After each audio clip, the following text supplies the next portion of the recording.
Okay, can you people hear me? So we were talking about a disk for an axis passing through the center, and the disk is perpendicular to this axis. Now you can think of how it is. Consider this is the disk.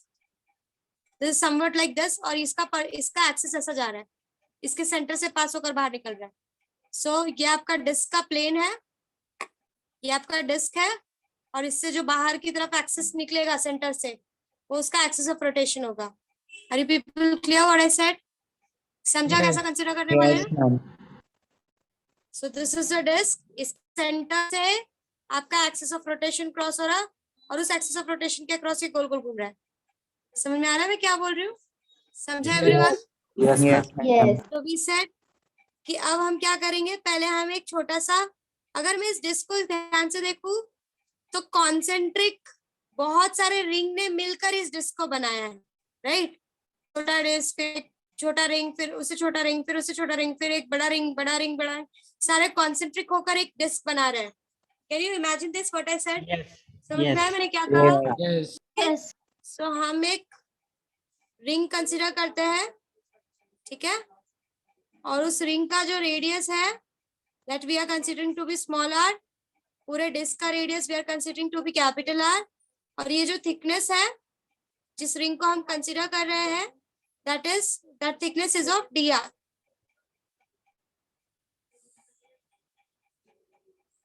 उसको हम dr, उसके thickness को हम dr consider करेंगे.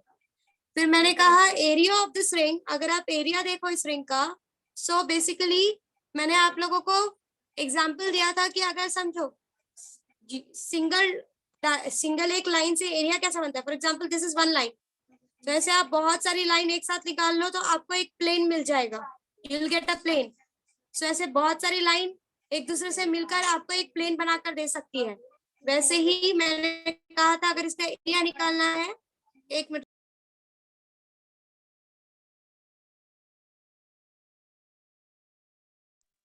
सो इसका area निकालना है. सो 2 pi r is the circumference of this ring. अगर आप dr से थिकनेस से मल्टीप्लाई कर दो तो कितने दूर तक कितने सारे 2 pi r मिलकर आपको टोटल ये रिंग दे रहे हैं, that will give the area of this ring. Do you people remember this? Yes. Do you people remember? Okay, so this is how we were going. So area of the ring is 2 pi r dr. ये सबको समझा? Why I have taken area of the ring as 2 pi r dr? Yes. कोई ऐसा है जिसको clear नहीं है why I have taken area of the ring as 2 pi r dr? तो let me ask me, अगर कोई ऐसा है जिसको नहीं समझा है. तो अगर कट करेंगे तो ऐसे रेक्टेंगुलर जैसे रहेगा ना, तो उसका 2 पाई dr. किसको कट करोगे तो रेक्टेंगल जैसा होगा? मुझे कट कर रही हूँ मैंने सिर्फ इसको शेडेड किया है. I am not cutting it, मैंने सिर्फ इसको शेड किया है, इससे कट कुछ नहीं कर रही हूँ. मैंने सिर्फ इस एरिया को शेड किया, जिस रिंग के बारे में मैं डिस्कशन कर रही हूँ, मैंने सिर्फ उसको शेडिंग के लिए ऐसा लाइन डाली, मैंने काटा नहीं है उसको छोटे छोटे हिस्सों में. Yes. Okay, so circumference of this ring is 2 pi r, और ये 2 pi r कितने दूर तक फैला है? dr तक. सो 2 pi r into dr ये आपको पूरा थिकनेस का एरिया दे देगा. Is this everyone clear what I said? Yes. Okay, now before going ahead with this, you should know what is surface density of a disk. Surface density का मतलब क्या होता है? What do you mean by density? Mass per unit volume. Mass upon volume, but this is a volume density. But when you say about surface density, which is represented by sigma, Mass upon area. Mass upon is mass area. upon area. Surface area. So let's go ahead with the surface density, and I say that dm is the mass on which I am concentrating now. मैं पहले छोटे dm mass पे, dm amount of mass पे मैं concentrate कर रही हूँ. So sigma is equals to dm upon the area. Area of the ring is 2 pi r 2 pi r dr. यहाँ तक सबको क्लियर है? Yes. Therefore, dm will be sigma into 2 pi r dr. यहाँ तक सबको क्लियर हुआ what I said? Yes. Yes. Okay. Ma'am screen Now Yes, miss. Total radius कितना जा रहा है, कहां से कहां, ये r जो है वो कहां से कहां वेरी करेगा, it will go from 0 to capital R, right? ये जो स्मॉल r का Yes. वैल्यू है, Yes. ये अगर मैं वेरी करते जाऊं, एक रिंग, दूसरा रिंग, तीसरा रिंग, चौथा रिंग, तो टोटल रेडियस कहां से कहां तक जा रहा है, 0 to capital R. Capital R. So of course it is a continuous rigid body, so here it is going from 0 to capital R of I, that is equals to 0 to capital R dm into R square. So dm की जगह पे let's substitute this 0 to R sigma into 2 pi R dr R square. So 0 to capital R sigma into, now this R into R becomes R cube, 2 pi R cube dr. So that is equals to, sigma is a constant value, बाहर ले लो, 2 pi is a constant value, बाहर ले लो, 0 to capital R R cube dr. Is this clear? यहाँ तक Yes. सबको clear है? Yes. Okay. Now what? Now if you go ahead, sigma into 2 pi 0 to, अभी फिलहाल पहले ध्यान से देख लो, फिर लिखना, मैं लिखने का टाइम दे दूंगी. R cube dr. So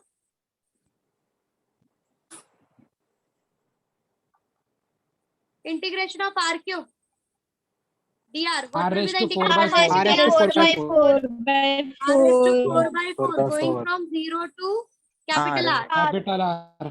तो एक बार आप कैपिटल आर डालोगे, एक बार अपर लिमिट डालोगे, एक बार लोअर लिमिट, तो लोअर लिमिट तो 0 है, अपर लिमिट देखो sigma into 2 pi R S to 4 by 4. यहाँ तक सबको क्लियर है? Yes, ma'am. Yes, ma'am. Yes. Okay. Now if I consider this sigma as the, see when I talk about density, मैंने uniform disc बोला है, तो मैं छोटे से एरिया की डेंसिटी की बात करूं या पूरा डिस्क की डेंसिटी की बात करूं, density is going to be constant everywhere. Is it correct or not? Yes. अगर मैं Yes. यूनिफॉर्म डेंसिटी का वर्ड यूज कर रही हूँ, तो मतलब मैं पूरा रूम लेकर बात करूँ या एक छोटे से एरिया की बात करूँ, मुझे अमाउंट ऑफ सब्सटेंस उस पर्टिकुलर एरिया में सेम ही मिलने वाला है. Are you understanding what I am trying to say? Yes. समझ में आ रहा है मैं क्या बोल रही हूँ? Yes. फिर से समझो मैंने क्या कहा. मैंने कहा कि समझो, मैंने कहा कि समझो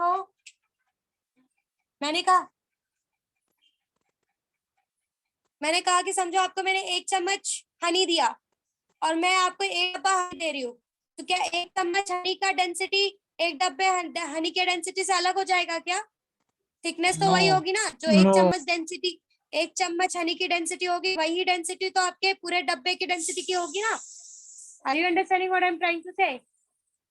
thickness Yes. Of the honey I am talking about. समझ में आ रहा है मैं क्या बोल रही हूँ? Are you ma'am. Understanding Yes, what I am ma'am. Trying to say? Yes, ma'am. Yes, ma'am. See, तो डेंसिटी का मतलब समझो बच्चों, आप लोग ना बहुत कन्फाइंड हो, थोड़ा सा अपने आप को इमेजिनेशन में लेकर जाना पड़ेगा अब इन चीजों को समझने के लिए.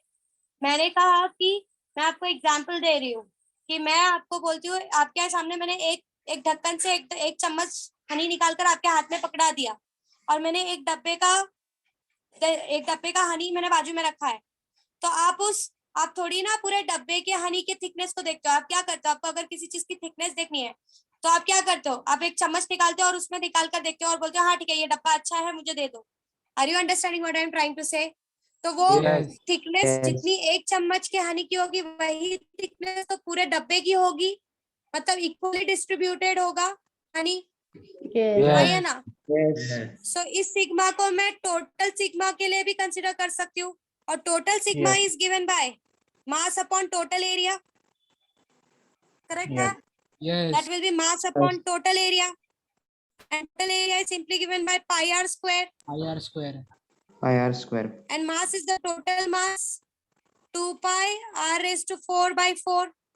pi got cancelled, r square से एक r square cancel हो गया, 2 2s are 4. So you got the value as mr square by 2. समझा ये m upon pi r square क्यों लिया? कि Yes. मैं अगर वो छोटे Yes, से ma'am. रिंग की डेंसिटी की बात करूं या टोटल पूरे एरिया की डेंसिटी की बात करूं, दोनों के लिए जो अमाउंट ऑफ सब्सटेंस होगा डिस्ट्रीब्यूटेड वो सेम ही होगा. मतलब अगर वहां पर उस पर्टिकुलर एरिया में 10 मॉलिक्यूल्स जो है एक यूनिट एरिया में है, तो टोटल जो सरफेस होगा वो भी उसी तरीके से स्प्रेडेड होगा. Are you understanding what I am trying to say? समझ में आ रहा है मैं क्या बोल रही हूँ? Yes. Yes. Yes. मैंने आपको हनी का 1 चम्मच हनी और पूरे डब्बे की हनी का एग्जांपल दिया. क्या आप 1 चम्मच हनी निकालकर उसकी थिकनेस देखो या पूरे डब्बे की हनी को एक कटोरी में निकालकर उसकी थिकनेस देखो. थिकनेस तो आप छोटे से अमाउंट की देखते हो ना, जिससे आप पूरा डिसाइड कर लेते हो कि ओके ठीक है हनी के मॉलिक्यूल डिस्ट्रीब्यूटेड है. Are you understanding what I am trying to say? Yes. Yes. ठीक है, जरा वापस से ये पूरा सुनो, मैं जो भी समझा रही हूँ ध्यान से समझने की कोशिश करो. थोड़ा सा अपना भी इमेजिनेशन पावर आपको बढ़ाना पड़ेगा. अब यहाँ पर ये आपका डेस्क है. ओके, हमको इसके मोमेंट ऑफ इनर्शिया निकालना है for axis passing through the centre. मैंने कहा हम एक रिंग कंसिडर करेंगे जिस रिंग का रेडियस स्मॉल आर होगा और उसका थिकनेस डी आर होगा. मैंने कहा है एरिया ऑफ दिस रिंग, ये जो रिंग है इसका area is given by 2 pi R multiplied by the thickness. 2 pi R multiplied by the thickness मुझे बता देगा कि टोटल एरिया इस रिंग ने कितना कवर किया है. नाउ नेक्स्ट इज मैंने सरफेस डेंसिटी लिया. सरफेस डेंसिटी मतलब इस रिंग में मास किस तरीके से डिस्ट्रीब्यूटेड है. ठीक है, और मैं अगर यूनिफॉर्म बोल रही हूँ, if I am saying that it is a uniform disc, तो जैसा मास इसमें डिस्ट्रीब्यूटेड होगा ना बच्चों, ओवरऑल उसी तरीके से मास डिस्ट्रीब्यूटेड होगा. सो आई सेड कि surface density of this ring is mass is dr upon area. Area of this ring is 2 pi r dr. फिर हमने क्या किया, हमने dm निकाल लिया. dm is equals to sigma into 2 pi r dr. अब हमको इनर्शिया पता है. अब मुझे पता है कि अगर मैं dm ले रही हूँ, ऐसे छोटा छोटा dm थिकनेस का मास ले रही हूँ, तो उसका डिस्टेंस कहाँ से कहाँ तक जाकर वेरी करने वाला है. इट विल स्टार्ट, अगर मेरा r का वेरिएशन देखूं तो it will go from 0 to capital R, है ना. पहले थिकनेस का रिंग होगा, फिर 0 से थोड़ा बड़ा, फिर 0 से और बड़ा, फिर और बड़ा. सो R आपका कहाँ से कहाँ जा रहा है, 0 टू कैपिटल R का रिंग आपको लगेगा ये पूरा डिस्क बनाने के लिए. Are you understanding what I am trying to say? Yes. समझ आ रहा है मैं क्या बोल रही हूँ? Now inertia is given by 0 to capital R dm r square. dm हमको पता है क्या है, ये हमने निकाला है, हमने यहाँ सब्स्टिट्यूट कर दिया. सिग्मा और 2 पाई ये दोनों तो कांस्टेंट वैल्यू थी, बाहर आ गई. r into r square becomes r cube dr. Integration of r cube dr is your r is to 4/4. आप 0 to r लिमिट अप्लाई कर रहे हो, आपको आ गया sigma into 2 pi into r is to 4/4. फिर आपको मैंने कहा कि आप छोटा सा रिंग लेकर सरफेस डेंसिटी देखो या फिर पूरे डिस्क का सरफेस डेंसिटी देखो. That amount is always going to be a constant value. मतलब एक कांस्टेंट वैल्यू ही होगी. अगर आपको कोई बोलता है कि मेरे पास एक हनी है, तुम उसका थिकनेस देख लो, तो तुम पूरा डब्बा नहीं देखने जाते. तुम एक चम्मच निकालते हो, उस एक चम्मच के हनी की थिकनेस देखकर डिसाइड कर लेते हो ओके ठीक है इस डब्बे में जितना भी हनी है सबकी थिकनेस ऐसी ही होगी. सो थिकनेस जो आपकी पता चल रही है हनी की, that is the density of the honey. So हमने वहां पे रिंग की डेंसिटी के लिए सिग्मा यूज किया था. तो सिंस अगर यूनिफॉर्म है तो जितनी डेंसिटी उस रिंग की होगी, जिस तरीके से मास उस रिंग में डिस्ट्रीब्यूटेड होगा, ओवरऑल डिस्क में भी मास उसी तरीके से डिस्ट्रीब्यूटेड होगा. So that is given bye, अगर मैं पूरे बॉडी पूरे डिस्क का अगर मैं डेंसिटी के लिए फॉर्मूला लिख रही हूँ, so total mass upon total area. So total mass is capital M, total area is pi capital R square. Capital R इसीलिए लिया कि हम पूरे डिस्क की बात कर रहे हैं. सो हम पूरे डिस्क के एरिया के कंसिडर कर रहे हैं. फिर हमने यहाँ पे कैंसिलेशन किया and we got the value as mr square by 2. This is what I said. Yes. Yes, ma'am. सी हो सकता है कि while टीचिंग आपको कोई चीज ग्राफ्स नहीं हुई हो कि मैम आप क्या बोल रहे हो, क्लिक नहीं हुआ. अगर ऐसा नहीं हो रहा है तो मुझे पूछो, क्योंकि यहाँ पर आपका मेरा बोलना और आपका सोचना दोनों बहुत जरूरी है. मैं आपको एग्जाम्पल दे सकती हूँ, पर सोचने का काम आपको करना पड़ेगा। और एक और काम कर सकते हो, आप अपने कैमरास ऑन करके सामने रख दो कि मुझे फेशियल एक्सप्रेशन पता चले कि आपको कुछ समझ रहा है कि नहीं। Switch it on and keep it somewhere. ठीक है, अब ये काम करो, ये डेरिवेशन एज इट इज लिखना स्टार्ट करो। हर स्टेप का रीजन आपको समझ में आना चाहिए कि क्यों मैंने ऐसा लिखा है। अगर नहीं समझ में आ रहा है तो पूछो, ठीक है।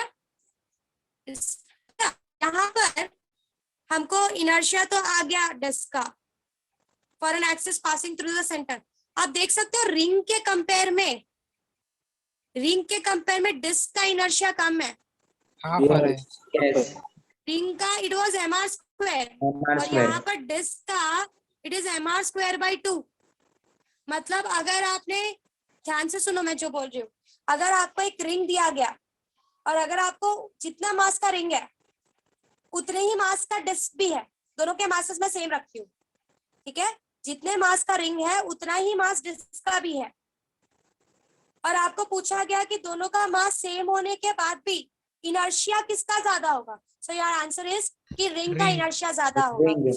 रिंग जल्दी मूव नहीं करेगा, पर डिस्क का फटाफट, डिस्क को जैसे आप मूव करोगे वो फटाफट मूव करेगा। क्यों? क्योंकि डिस्क का इनर्शिया कम होता है as compared to the ring.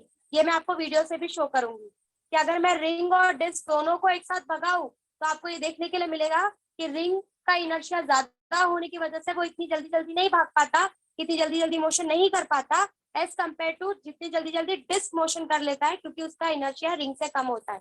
तो मैं दोनों का मास सेम रखती हूँ। Are you understanding what I am trying to say? समझा मैंने जो स्टेटमेंट्स बोला? Yes, ma'am. Yes.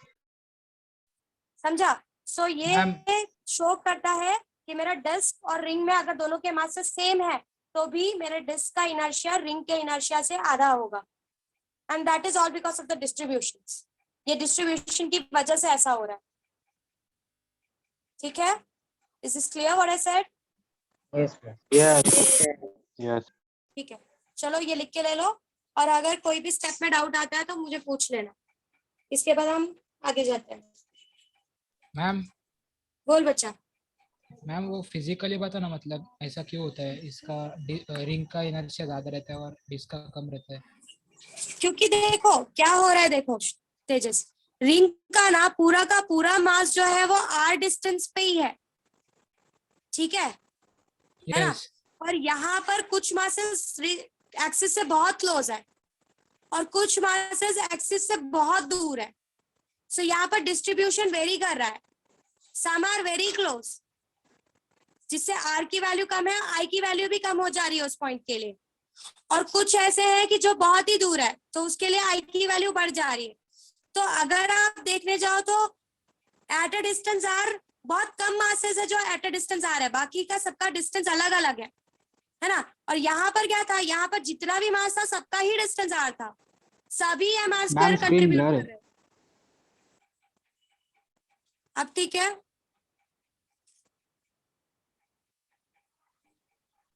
Is this yes clear now? Yes. समझा? सो यहाँ पर सारा का सारा मास आर डिस्टेंस पे ही बैठा है, बट यहाँ पर सारा का सारा मास आर डिस्टेंस पे नहीं बैठा है। कुछ बहुत क्लोज है जिनकी वजह से इनर्शिया एकदम कम हो गया, और कुछ दूर है जिनकी वजह से इनर्शिया ज्यादा हो गया। सो इस वजह से डिस्ट्रीब्यूशन की वजह से इसका ओवरऑल इनर्शिया आपका रिंग के कंपेयर में हाफ हो जाता है। समझ में आ गया? और यस ऐसा मैम समझा। Yes, ma'am. हाँ. इसीलिए अगर आप कभी ध्यान दोगे तो आपका जो व्हील वगैरह होता है ना, उसमें वो लोग देखो बीच में जो रिम होता है उसमें वो लोग बहुत सारी चीजें ऐसे सजावट के लिए डाल देते हैं, ठीक है, सजावट के लिए डाल देते हैं। उसका यूज इनर्शिया के लिए भी हो जाता है, उसी तरीके से इनर्शिया के लिए भी वो सारी चीजें कवर हो जाती है, ठीक है। सो this is how it goes.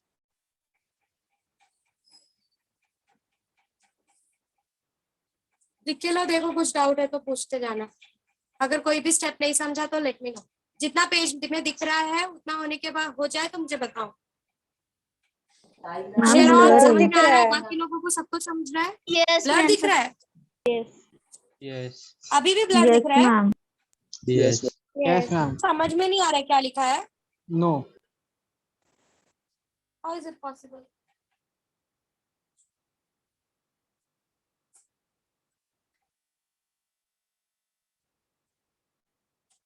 Ma'am आपका नेटवर्क रेड शो कर रहा है। बेटा मैं एकदम फास्ट स्पीड वाला नेटवर्क यूज कर रही हूँ और ये शाम का प्रॉब्लम होता है, बट आप लोगों का शेड्यूल वैसा है कि मुझे शाम को लेक्चर लेना पड़ रहा है। ठीक है, अब दिख रहा है, अब क्लियर है? मैंने एकदम मैग्नीफाइड। Yes, yes. कोई भी स्टेप नहीं क्लियर हो रहा है तो प्लीज पूछो कि sigma dm upon 2 pi R ये हमने रिंग का डेंसिटी देखा है, जो हमने रिंग कंसिडर की है।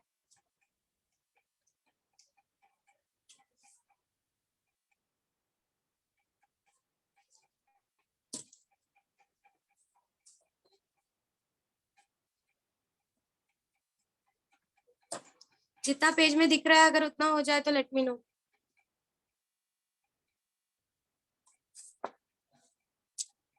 ये जो रिंग हम अपने एक्सपेरिमेंट के लिए कंसिडर कर रहे हैं इसको हम एलिमेंटल रिंग बोलते हैं। यस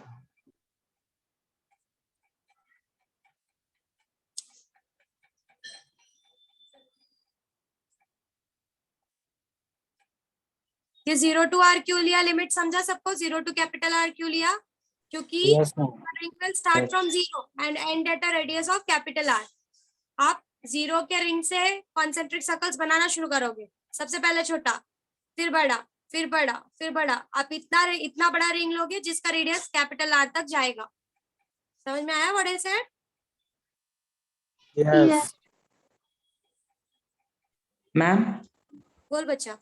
मैम एलिमेंटल रिंग का मतलब क्या है एक्चुअली? एलिमेंटल रिंग मतलब एलिमेंटल रिंग मतलब we are considering that ring for our explanation, और उसी के जैसा अगर हम उसके बारे में इंफॉर्मेशन कलेक्ट कर ले तो we can contribute to the whole mass of the body, we can explain about the whole mass of the body, that's all.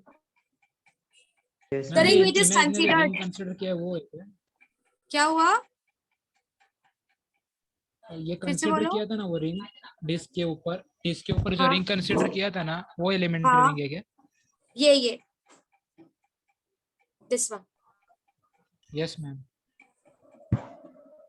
Means अगर रेक्टेंगल का निकालना रहेगा तो कौन सा एलिमेंटल लेना है?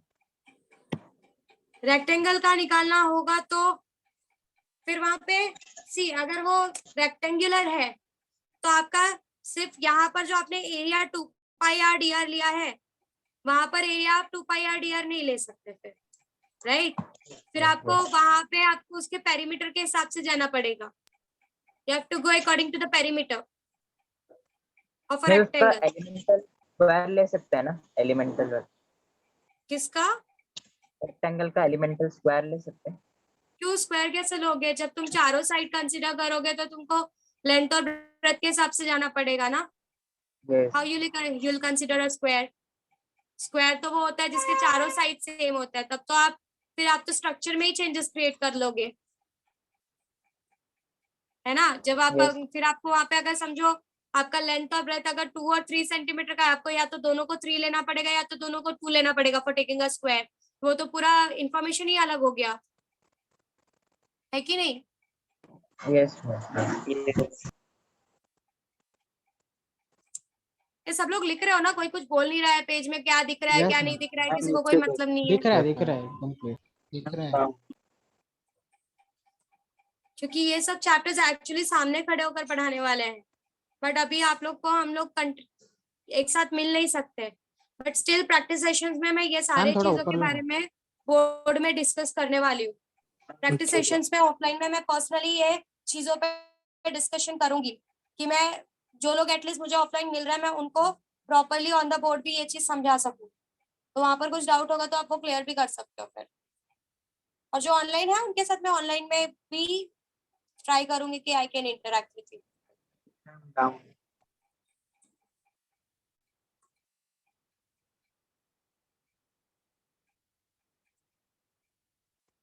सबका हो गया लिख के?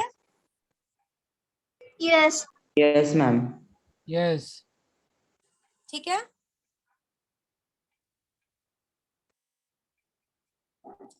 Done. डन। लास्ट का पार्ट दिखाओ ना। Last line. Yes, ma'am. Okay,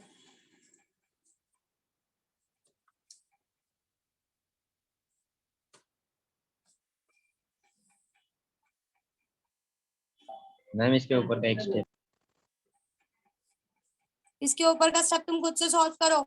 sigma into 2 पाई, तुम आर क्यूब का इंटीग्रेशन तुम्हें खुद आना चाहिए। आर क्यूब डी आर का integration is R S to 4/4 going from 0 to capital R. या तो यहाँ से तो आपको खुद सॉल्व करना चाहिए। ठीक है, सिग्मा के लिए आई हैव कंसीडर की, ठीक है, पूरा मास सब ये वाला कंसेप्ट सबको समझा कि मैंने सिग्मा के लिए टोटल ऐसा टोटल वाला डेंसिटी कैसे कंसीडर कर लिया, ये सबको एग्जांपल समझा। Yes What I ma'am. said? Yes. क्योंकि ये सारे फिनोमिना हम काफी जगह यूज करेंगे कि पहले हम छोटे एलिमेंटल के लिए डेंसिटी निकालेंगे और फिर उस डेंसिटी को हम बोलेंगे कि सिंस हमारी बॉडी यूनिफॉर्म है तो जितना जैसा वो छोटा वाला बिहेव कर रहा है वैसा ही पूरे बड़े का भी डेंसिटी होगा। So we will use this formula. ऐसा हम यूनिफॉर्म कंडीशंस के लिए कर सकते हैं। पोटेंशियल ग्रेडियंट में भी ऐसा होता है। हाँ, पोटेंशियल ग्रेडियंट में भी ऐसा किया जाता है कि पहला छोटा सा लिया जाता है, फिर उसके वो जैसा बिहेवियर दिखा रहा है वैसे पूरा बॉडी भी बिहेव करेगा, ऐसा एज्यूम करके आगे की तरफ चीजें सॉल्व कर दी जाती है। Here the next heading as radius of gyration.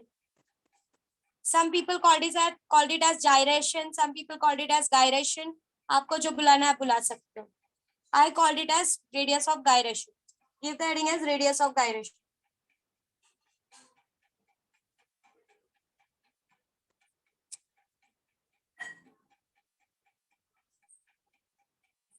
अब बहुत ध्यान से समझो कि रेडियस ऑफ गायरेशन क्या है। ठीक है, कुछ मूवमेंट ऑफ इनर्शियाज अब हम कुछ थियोरम्स करने के बाद सीखेंगे, क्योंकि हम वहां पर उन थियोरम्स का बहुत अच्छे से यूज करने वाले हैं for calculating the moment of inertia. So let's understand first कि रेडियस ऑफ गायरेशन या फिर रेडियस ऑफ जायरेशन, जो भी आप बोलना चाहते हो, उसका मतलब क्या है। ये पहले समझो, उसके बाद इसका सिग्निफिकेंस समझाती हूँ। देखो, जैसे कि समझो हमने ये एक आर्बिटरी एक बॉडी ले ली, ठीक है, और वो आर्बिटरी बॉडी का एक्सिस ऑफ रोटेशन ये है, ठीक है, और परपेंडिकुलर है of course, and it is passing through this particular point. हमने कुछ इंटीग्रेशन डिफरेंशिएशन कुछ भी करके हमने इसका मोमेंट ऑफ इनर्शिया कैलकुलेट कर लिया।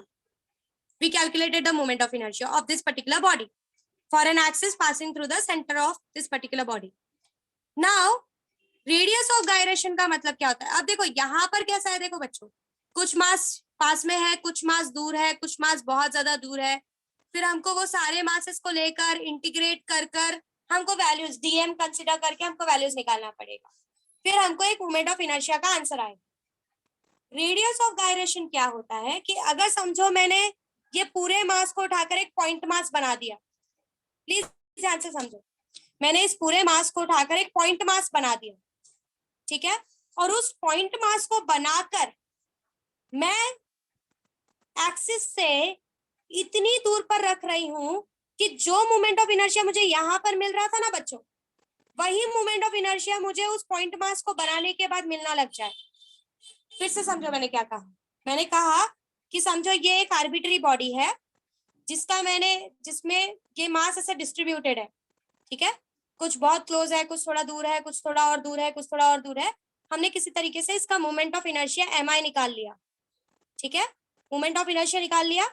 अब रेडियस ऑफ गायरेशन का मतलब क्या है वो समझो अगर मैंने इस पूरे मास को उठाकर एक पॉइंट मास बना दिया, मतलब पूरे मास को मैंने एक मास का एक थोका ले लिया और मैं उस मास को इस तरीके से इतनी दूर पर रख रही हूँ, ऐसे डिस्टेंस पे रख रही हूँ कि मुझे सेम मोमेंट ऑफ इनर्शिया मिलने लग जाए जो मुझे इस मास के लिए मिला था, जो मुझे इस डिस्ट्रीब्यूशन के लिए मिला था। सो उस डिस्टेंस को हम रेडियस ऑफ गायरेशन के नाम से जानते हैं कि अगर आपके पास एक आर्बिटरी बॉडी है, अगर आप उस बॉडी को एक मास के गोले में कन्वर्ट कर लो और आप उसको एक ऐसी डिस्टेंस पे ले जाकर रखो कि आपको वही मोमेंट ऑफ इनर्शिया का वैल्यू मिले जो इस डिस्ट्रीब्यूशन में मिला हुआ है, तो जिस डिस्टेंस पे आपको सेम मोमेंट ऑफ इनर्शिया मिलने लग जाएगा जो इस डिस्ट्रीब्यूशन के लिए मिला है, उस डिस्टेंस को हम रेडियस ऑफ गायरेशन के नाम से जानते हैं। Are you clear what I said? समझा मैंने क्या कहा? यस ठीक है, मतलब मैं वही इफेक्ट क्रिएट करवाना चाहती हूँ जो मुझे इस टेढ़े मेढ़े डिस्ट्रीब्यूशन में मिल रहा था। इस टेढ़े मेढ़ी बॉडी के लिए, इस एमीबा जैसी बॉडी के लिए जो भी मोमेंट ऑफ इनर्शिया आ रहा था, मैंने क्या किया, इसका मास मेजर कर लिया कि ठीक है इसका मास टोटल कितना है, मास मेजर कर लिया, लेट्स से इसका मास 2 kg है, तो मैंने एक 2 kg का गोला ले लिया और मैं उस 2 kg के बॉल के लिए, बॉल को मैं ऐसे इस तरीके से रख रही हूँ, ऐसे डिस्टेंस पे रख रही हूँ एक्सिस से कि मुझे वही मोमेंट ऑफ इनर्शिया मिले जो मुझे इस डिस्ट्रीब्यूशन के लिए मिला था। सो जिस डिस्टेंस पे जाकर मुझे सेम मोमेंट ऑफ इनर्शिया मिलना लग जाएगा जो इस बॉडी के लिए मिल रहा था, उस डिस्टेंस को मैं रेडियस ऑफ गायरेशन के नाम से जानती हूँ। Is this clear what I said? कुछ समझा मैंने क्या कहा? Yes. समझ में आया? सो जिस डिस्टेंस पे मुझे सेम मोमेंट ऑफ इनर्शिया ऊपर वाले जैसा मिलने लग जाए, उस डिस्टेंस को मैं बोलूंगी कि ये डिस्टेंस मेरा रेडियस ऑफ गायरेशन है। मतलब मुझे फिर पूरे बॉडी को इस तरीके से पढ़ने की जरूरत नहीं है। मैं मास लू और एक ऐसा डिस्टेंस मेंटेन करने की कोशिश करूं कि दोनों का मोमेंट ऑफ इनर्शिया क्या आने लग जाए। What I should get? I should get the moment of inertia to be same. जो कि यहाँ पर डिस्ट्रीब्यूशन टेढ़ा मेढ़ा है और यहाँ पर मैंने सारे मास को कलेक्ट करके एक पॉइंट पे रख दिया है और फिर मैं डिस्टेंस डिसाइड कर रही हूँ कि ठीक है मैं 2 सेंटीमीटर पे रखूँ कि 3 सेंटीमीटर पे रखूँ कि 4 सेंटीमीटर पे रखूँ, सो दैट मुझे दोनों का मोमेंट ऑफ इनर्शिया क्या हो जाए, Same. दोनों का मोमेंट ऑफ इनर्शिया क्या मिलने लग जाए, सेम मिलने लग जाए। Is this clear? What is radius of gyration? Yes. आपको क्लियर हुआ रेडियस ऑफ गायरेशन? देखो बच्चों एक बात समझो कि अगर आप मेरी बातों को नहीं सुनोगे या नहीं क्लियर करोगे मुझसे, आप टेक्स्ट बुक कितना भी रीड करोगे आपको कंसेप्ट नहीं समझेगा। Make it very clear. मेरी बातें ही आपको ये चैप्टर सिखा सकती है, समझा सकती है। आप खुद से रीड करके कोशिश करोगे नहीं पहुंच पाओगे उस पॉइंट तक। सो प्लीज मेरी बातों को कॉन्सेंट्रेट करो, ठीक है? रेडियस ऑफ गायरेशन का कंसेप्ट Yes, क्लियर है? ma'am. Yes. कोई कुछ बोला? फिर से बोलो। मैम रेडियस ऑफ गायरेशन का कॉन्सेप्ट यूज किधर होता है? देखो कभी कभी ऐसे आर्बिटरी डिस्ट्रीब्यूटेड बॉडी होती है, मुझे इसके साथ डील नहीं करना है। मैं चाहती हूँ कि मेरी चीजों को मैं थोड़ा सा सिंपल कर सकूं, तो मैं क्या करती हूँ, कहीं पर मुझे समझो इस बॉडी के मोमेंट ऑफ इनर्शिया को किसी मशीन को बनाने के लिए यूज करना है, पर मुझे आर्बिटरी शेप नहीं चाहिए, मुझे ऐसा शेप चाहिए कि मेरा चीज अच्छा दिखे। तो मैं क्या करूंगी, जो मोमेंट ऑफ इनर्शिया मुझे ये बॉडी दे रही है, अपने उसी मास, जितना इस बॉडी का मास है उसी बॉडी के मास, उतने ही मास को उठाऊंगी और इस तरीके से डिस्टेंस पे मेंटेन करूंगी कि मुझे सेम मोमेंट ऑफ इनर्शिया मिलने लग जाए जो मुझे ऊपर मिल रहा है। सो जिस डिस्टेंस पे ले जाकर मैं रखूंगी, that will give me the same moment of inertia for this particular mass, बस दोनों का शेप अलग अलग होगा। यहाँ पर it is an arbitrary shape और यहाँ पर मैं एक पॉइंट मास लेकर उसको एक पर्टिकुलर डिस्टेंस पे रख रही हूँ। Is this clear what I said? Yes is this clear? Yes. So this was all about radius of gyration. लिख के ले लो, लिखो जरा। गिव हेडिंग दिया ना रेडियस ऑफ गायरेशन। अच्छा मुझे एक बात बताओ, आपको ना ऐसे रिलेशंस आएंगे आगे जाके। अगर मेरा एक रिंग है, ठीक है, दिस इज माय रिंग, ये पूरा इक्वली डिस्ट्रीब्यूटेड है, ठीक है। रेडियस ऑफ गायरेशन को मोस्टली कैपिटल के से रिप्रेजेंट किया जाता है। जैसे आपका रेडियस, नॉर्मल रेडियस को कैपिटल आर से रिप्रेजेंट करते हैं ना, रेडियस ऑफ गायरेशन को कैपिटल के। ये दोनों डिस्टेंसेस अलग अलग है, ये बात समझे, इसलिए रेडियस ऑफ गायरेशन को के से रिप्रेजेंट किया जाता है। इट इज रिप्रेजेंटेड बाय के, ठीक है। ये भी है डिस्ट्रीब्यूशन ऑफ बॉडी ही, दोनों कुछ अलग नहीं है। सी यहाँ पर R is the radius and यहाँ पर K is the radius of gyration, है दोनों डिस्टेंस ही, दोनों के दोनों डिस्टेंस है। R is also a distance and K is also a distance. दोनों में डिफरेंस क्या है मैं आपको समझा चुकी हूँ कि यहाँ पर आर कहीं पर छोटा है, कहीं पर बड़ा है, फिर बड़ा हो रहा है, फिर बड़ा हो रहा है, फिर बड़ा हो रहा है, मतलब आर डिस्ट्रीब्यूटेड है। बट के क्या है, के वो अकेला डिस्टेंस है जिस डिस्टेंस पे अगर आप इसी मास को उठाकर रख दो एक छोटे से गोले के फॉर्म में, जितना मास इसका है उतने ही मास के गोले को अगर आप उस डिस्टेंस पे उठाकर रख दो तो आपको सेम मोमेंट ऑफ इनर्शिया मिलने लगेगा जो इस बॉडी का था। Are you understanding? मतलब दोनों है डिस्टेंस ही, आर भी डिस्टेंस है, के भी डिस्टेंस है, पर के कौन सा डिस्टेंस है, के वो डिस्टेंस है, के वो वैल्यू है कि जिस वैल्यू पे, जिस डिस्टेंस पे अगर आप चीज को उठाकर रख दो, उसी मास को उठाकर रख दो, आपको सेम मोमेंट ऑफ इनर्शिया ऊपर वाले जैसा मिलने लग जाएगा। Is this clear what I said? Yes. Yes, ma'am. So of course k is also a distance, तो उसका यूनिट भी ऑफ कोर्स मीटर ही होने वाला है. If I talk about SI system, yes CGS system होगा तो it will be centimetre only, centimetre. है ना. सेंटीमीटर. एंड अगर इफ आई से कि I is the moment of inertia of this body, so वही मोमेंट ऑफ इनर्शिया इस body का भी है, बस डिस्टेंस हमने क्या कर दिया है mk square. m k square. जहां पर हम K mr square. स्क्वायर ले रहे थे हम k स्क्वायर लेंगे. Is this clear what I said? है ना. Yes. Yes. चीजें क्लियर हो रही है. k and r both are distances. r भी डिस्टेंस है, k भी डिस्टेंस है, पर r इस बॉडी में डिस्ट्रीब्यूटेड डिस्टेंसेस है, और k वो डिस्टेंस है जिस डिस्टेंस पे अगर मैं इस पूरी बॉडी को उठाकर एक गोले में कन्वर्ट करूं और अगर मैं k के डिस्टेंस पे रखूं तो मुझे सेम मोमेंट ऑफ इनर्शिया मिलेगा जो इस आर्बिट्रेरी अलग शेप वाली बॉडी को के लिए मिल रहा था. Is this very clear what I said? Yes. Yes, ma'am. Yes. Devika कुछ समझ में आ रहा है? Animesh, Nikita, Yes, ma'am. चीजें क्लियर हो रही है? Yes. Kinjal, Yes, ma'am. राज, Yes. ओके. सो अच्छा ठीक है, मैं इसलिए I was going ahead with example कि अगर समझो मैंने एक रिंग लिया, यूनिफॉर्म रिंग है, हम अभी फिलहाल यूनिफॉर्म कंडीशन के साथ जाएंगे, जब नॉन यूनिफॉर्म देखना होगा तब हम आगे देखेंगे. मेरे पास एक यूनिफॉर्म रिंग है, आप मुझे बताओ कि इसका k क्या होगा? What will be the k? Ma'am K और R इक्वल होगा. K और R इक्वल होगा मैम. यस, यहाँ पर k और r, k will be equal to r ring के लिए आपका, क्योंकि सारा का सारा मास r ही डिस्टेंस पे पड़ा हुआ है. यहाँ पर भी सारा का सारा मास r ही डिस्टेंस पे पड़ा है. r यहाँ पे जीरो से किसी वैल्यू तक नहीं बढ़ रहा है. r is a fix distance over here. यहाँ पर r की वैल्यू चेंज नहीं हो रही है कि कहीं पास होगी फिर दूर होगी फिर दूर होगी फिर दूर. सबका सब, अगर समझो इस रिंग का रेडियस 3 सेंटीमीटर है तो सारे मासेस जो है वो 3 सेंटीमीटर पे ही बैठे हैं.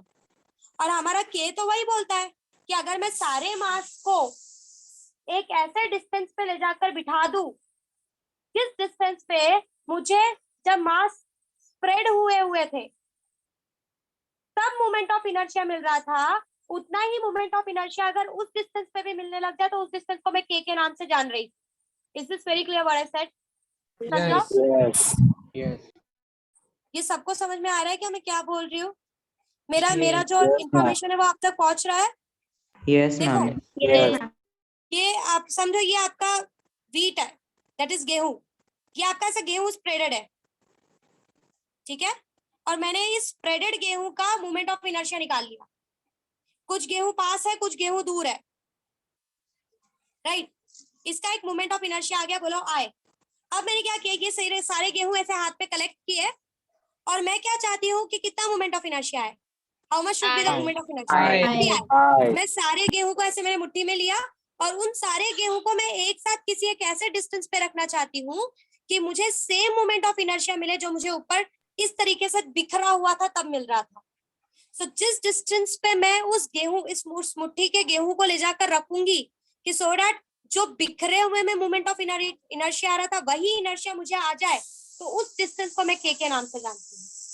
Is this very clear what I said? Yes. Yes. तो अगर रिंग का देखा जाए तो रिंग के तो सारे मासेस वैसे भी एक ही डिस्टेंस पे पड़े हुए हैं. वो ऐसा तो है नहीं कि स्प्रेडेड है, कोई पास है कोई दूर है, सब एक ही डिस्टेंस पे पड़े हुए हैं. तो यहाँ पर जो वैल्यू r की है वही वैल्यू k की भी होगी. k कुछ अलग नहीं होगा इसके लिए, क्योंकि k तो वही है कि k वो डिस्टेंस है जिस डिस्टेंस पे सारे मासेस को मैं एक साथ ले जाकर बिठा दूं और मुझे फिर वही मोमेंट ऑफ इनर्शिया मिले जो डिस्ट्रीब्यूटेड के लिए मिला था. यहाँ पे तो डिस्ट्रीब्यूशन भी एक ही साथ वाला है. Are you understanding what I am trying to say? Click हुआ मैंने क्या कहा? क्यों यहाँ पर k और r की वैल्यू सेम होगी? Yes. रिंग के लिए क्यों k is equals to r होता है? आपको ऐसे Yes. k और r के बीच में रिलेशंस निकालने के लिए भी दिया जाएगा, बट अभी फिलहाल समझो चीजों को. जब मुझे जैसे जैसे लगेगा मैं चीजों का टफनेस बढ़ाते चली जाऊंगी. फिलहाल बेसिक स्ट्रॉन्ग करके लो कि अगर आपको किसी ने बोला कि भाई रेडियस ऑफ गायरेशन पे का मतलब क्या है, तो आपको सीधा बोलना है कि भाई कलेक्टिवली ले जाकर अगर मैं किसी मास को ऐसे डिस्टेंस पे बिठा दूं कि स्प्रेड करके भी वही मोमेंट ऑफ इनर्शिया आ रहा था जो मोमेंट ऑफ इनर्शिया मुझे कलेक्टिव ले जाकर बिठाने पर एक डिस्टेंस पे आ रहा है, तो वो मेरा k का वैल्यू होगा. Is this everyone clear? Yes. Yes. नहीं है, कोई डाउट नहीं है? अगर बाकी एग्जाम्पल से क्लियर नहीं हुआ तो इस स्प्रेडेड वीट और ये जो मैंने कलेक्टिवली एक सारे वीट को एक मुट्ठी में करके एक डिस्टेंस पे ले जाके रखा है, इस एग्जाम्पल से कंपेयर करके आई थिंक बेटर वे होगा समझने के लिए कि यहाँ पर स्प्रेडेड है दाने और फिर मैं मोमेंट ऑफ इनर्शिया निकाल रही हूँ, और वही मोमेंट ऑफ इनर्शिया मैं वापस निकाल रही हूँ जब मैंने दानों को एक मुट्ठी में ले लिया और एक डिस्टेंस पे ले जाकर रखा, सो दैट ऐसा डिस्टेंस चूज कर रही हूँ कि जो मोमेंट ऑफ इनर्शिया मुझे स्प्रेडेड के लिए मिल रहा था वही मोमेंट ऑफ इनर्शिया मुझे इस कलेक्टिव, दाना उतना ही है, जितना ऊपर दाना है उतना ही नीचे भी दाना है, दाने में अमाउंट में कोई चेंजेस नहीं है, मैं जो चेंजेस ला रही हूँ इस डिस्टेंस में ला रही हूँ कि ऐसा डिस्टेंस चूज करूँ कि जितना आय ऊपर मिल रहा था उतना आय कलेक्टिव चीज के लिए भी मिल जाए। Is this everyone clear what I said? Yes, ma'am. Yes, ma'am. ठीक है, लिख के लो जरा, start writing. The radius of gyration of a body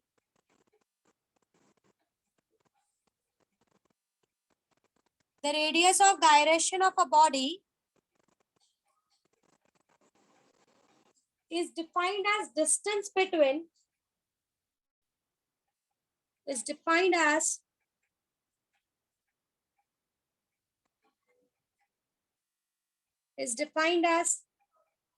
distance between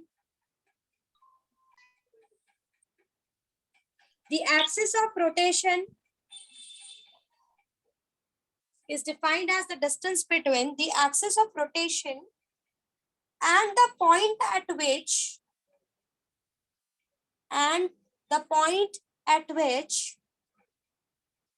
the entire mass of the body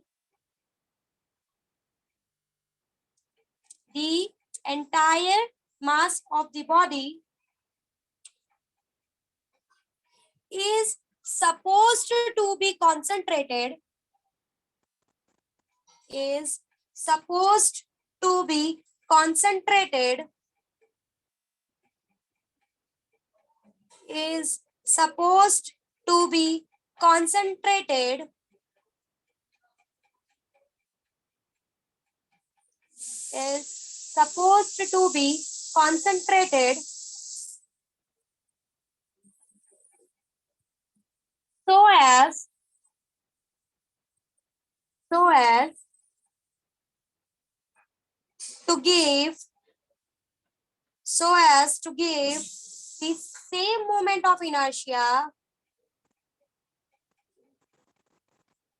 so as to give the same moment of inertia as that of a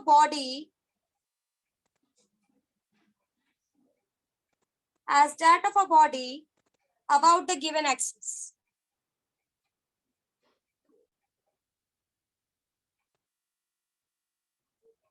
So as to give the same moment of inertia as that of a body about the given axis.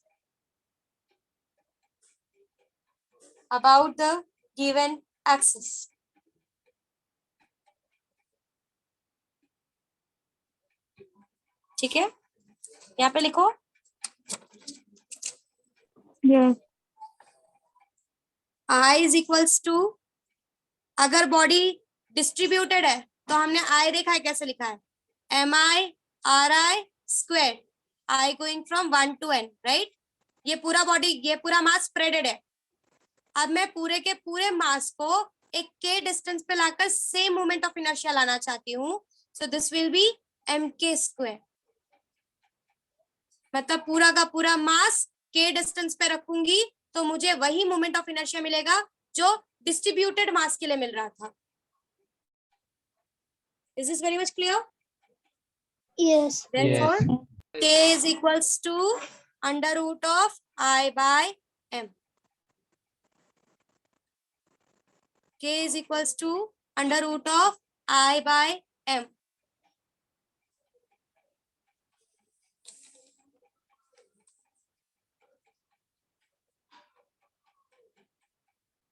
ठीक है, for ring, let's take a ring. I for ring is mr square, यही है. Let's Yes, substitute yes. it here. So k is equals to under root of mr square by m. Got cancelled. Under root of r square is r. So k equals to r for a ring. K is equals to r for a ring. चलो ये लिख के ले लो for ring. और मुझे for disk uniform disc निकाल के दो कि k का वैल्यू कितना आ रहा है. k का वैल्यू कितना आ रहा है. इनर्शिया फॉर अ डिस्क हमको पता है ना कितना है.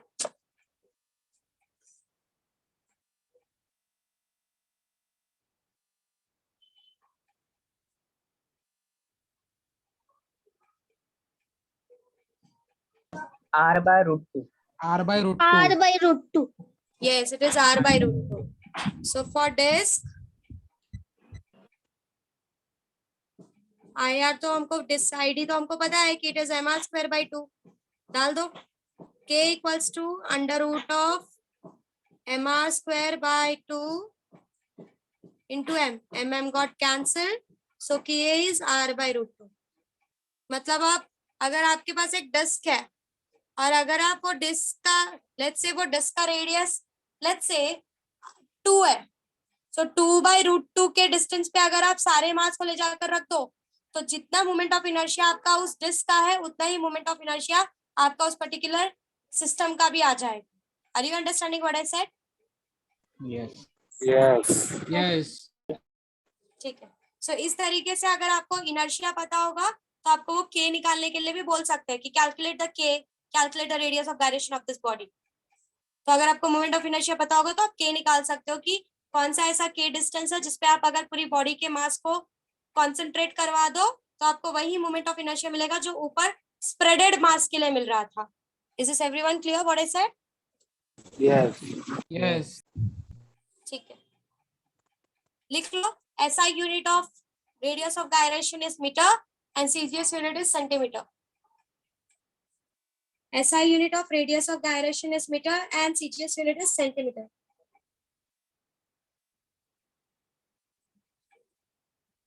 अच्छा मुझे आप एक बात बताओ कि अगर इफ आपका जो मास डिस्ट्रीब्यूटेड है, ठीक है, अगर वो मास डिस्ट्रीब्यूटेड एक्सिस से बहुत क्लोज है सारे के सारे इस तरीके से डिस्ट्रीब्यूटेड है कि एक्सिस से एकदम पास में है बहुत सारी चीजें, तो आपको क्या लगता है रेडियस ऑफ गायरेशन की वैल्यू बड़ी होगी या छोटी होगी? बढ़ जाएगा मैम. Think about it. कम हो बहुत जाएगा. सारा मास कम होगा मैम. कम होगा. कम होगा. मोस्ट ऑफ द चीजें तो एक्सिस के पास ही है. अगर Yes. बहुत सारी चीजें एक्सिस के पास ही हैं, सो mr स्क्वायर r छोटा है तो Inertia सिंपल कम. सा फंडा है कि मोमेंट ऑफ इनर्शिया कम होगा. कम. तो मुझे कम ही वैल्यू चाहिए होगी. तो मुझे Yes. एक्सिस से बहुत पूरे मास को बहुत ज्यादा दूर ले जाने की जरूरत नहीं है. कहीं पास के डिस्टेंस में ही आपको मोमेंट ऑफ इनर्शिया वही मिल जाएगा जो ऊपर मिल रहा था. Yes. है कि नहीं? Yes. समझ में आ रहा है?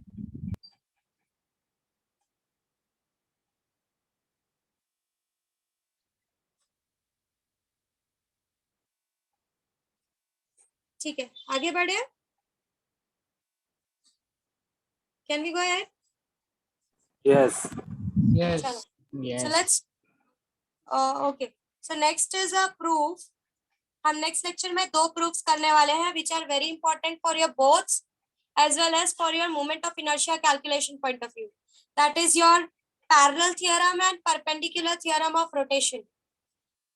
So ये दोनों theorem के बेसिस पे हम बहुत सारे moment of inertia ऐसे ही कैलकुलेट कर सकते हैं. मतलब हमको बहुत ज्यादा दिमाग लगाने की भी जरूरत नहीं. सीधा पैरेलल थ्योरम लगा के आपको मोमेंट ऑफ इनर्शिया आ जाता है. सीधा परपेंडिकुलर थ्योरम लगाकर आपको मोमेंट ऑफ इनर्शिया आ जाता है. So what I can do, I can show you one video. जो वीडियो आपको ये दिखाएगा कि सच में रिंग का मोमेंट ऑफ इनर्शिया ज्यादा होता है as compared to the disc. So give me 1 minute, I show you that video and then we will stop. Okay, just wait for a while.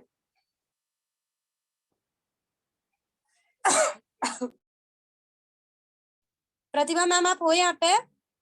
Hello. Okay, just wait, I'll show you the things.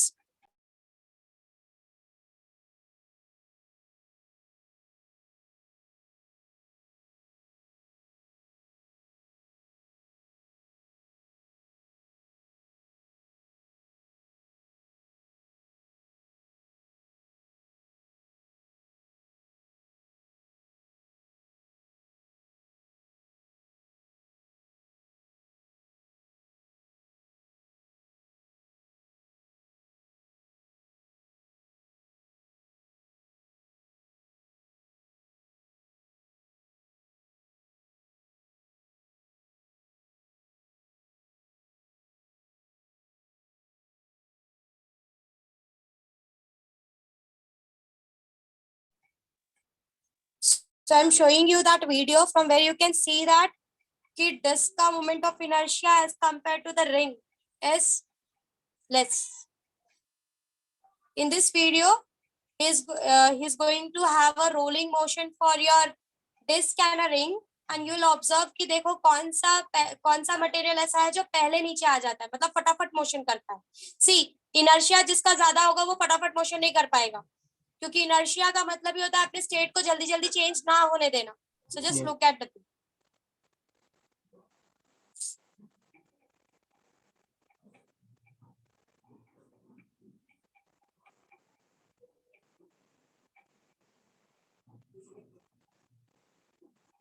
This is the highest possible moment of inertia.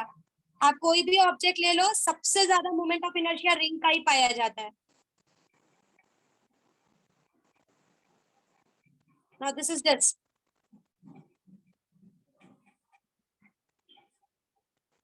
दोनों का mass same रखा गया है.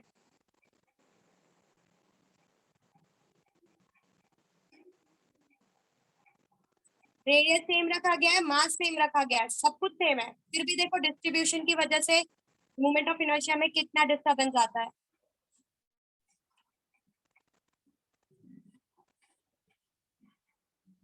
सबसे highest moment of inertia इस world में ring का पाया जाता है, बाकी सबका मोमेंट ऑफ इनर्शिया रिंग से कम होता है.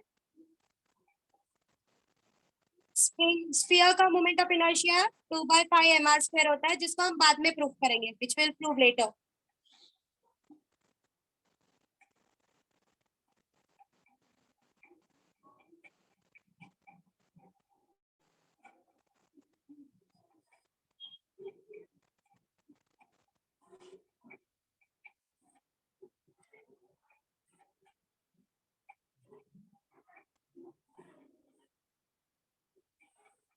Just have a look.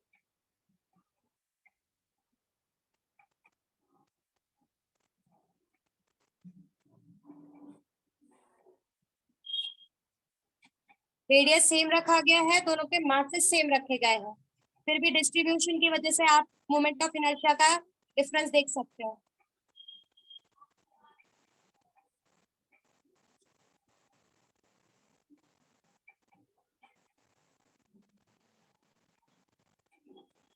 He is saying that ऊपर mr² है और नीचे half mr² है, which we are going to experience is here.